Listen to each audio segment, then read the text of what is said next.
All right, so we're gonna do this one. It says if t is greater than 0, then t minus t minus 4 equals 0. What's the value of t? So this is not that difficult to do.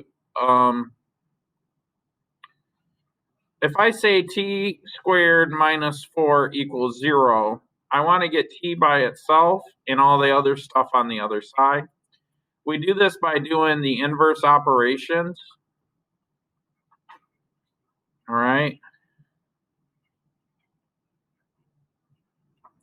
So then I'm going to add 4, right? Because if I subtract 4 from t squared, then the opposite or inverse operation would be to add. These 4's cancel, and I get t squared is equal to positive 4. And the next step, what I need to do is I'm going to take the square root of both sides because I need to get t by itself. It's t squared. What's the inverse operation of squaring something? Take the square root. Whatever I do on one side, you got to do to the other.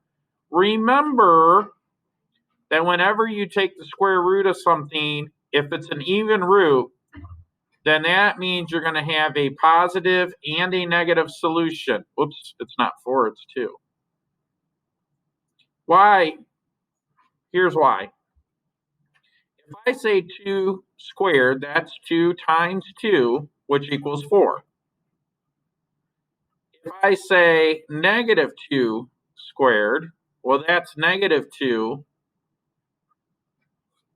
times negative 2, which is also equal to a positive 4. So technically, the answer is plus or minus 2. However, they tell us very specifically what they're looking for. They want t to be greater than 0.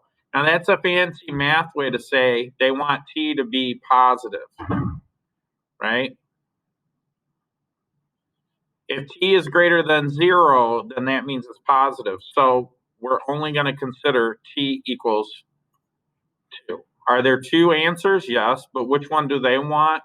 This one. Does that make sense? Good. Yes, sir. Yep, you go. Yep.